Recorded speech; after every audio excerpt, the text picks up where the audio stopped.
All right, Peter. Well, a new report finds the majority of more than 400 American universities are severely infringing on their students' right to freedom of speech. So which schools are the worst offenders? Here with some examples from the Foundation for Individual Rights, the group behind the study, Samantha Harris. Good morning to you, Samantha. Thanks for joining us. Good morning. Thanks for having me on the show. Now, first up, you have Troy University in Alabama putting a ban on any comments or conduct consisting of words or actions that are unwelcome or offensive to a person in relation to sex, race, age, religion, national origin, color, marital status, pregnancy or disability, or veterans status. What do you make of this? Well, this is a very, very broad policy, and it bans a lot of speech, including the kind of core political speech that's really at the heart of what the First Amendment exists to protect. In the course of a heated political debate, people often get offended.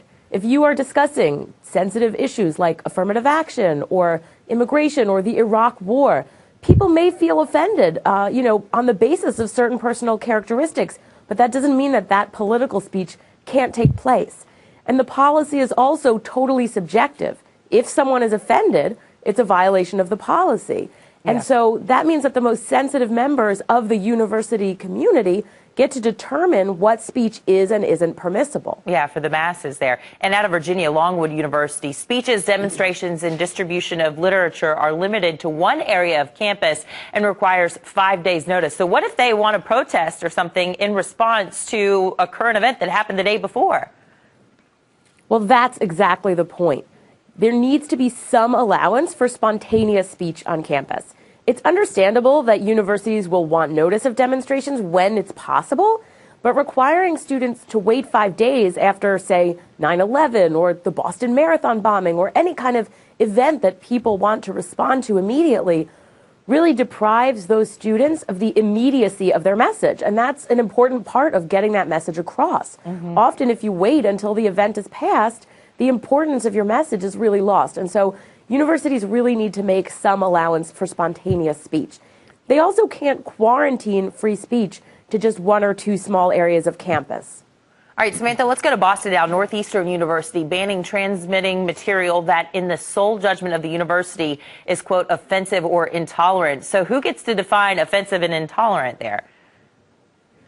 Well, it's right there in the policy, the sole judgment of the university. That is a lot of discretion. One thing we see in FIRE's work is that university administrations hate to be criticized. So any policy like this that gives the university complete discretion to decide what's offensive and to shut down conversation and debate has the potential to be used against students who want to criticize the university. It also has the potential, like the policy at Troy, to be used against political speech. Because again, if you're discussing sensitive topics, there are a lot of opinions that someone might find offensive or intolerant, but that absolutely have the right to be aired in a marketplace of ideas. Next up to West Virginia, Marshall University banning incivility or disrespect of persons. Does this seem outrageous to you? It does. Free speech is not always civil and respectful. People are allowed to be passionate. They're allowed to get angry.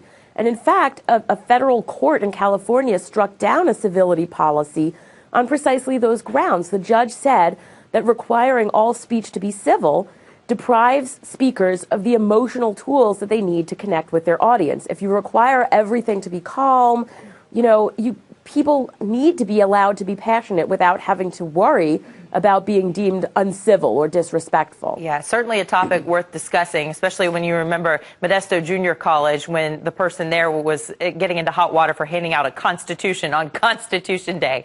Samantha, thank you so much for your time. Thanks for having me.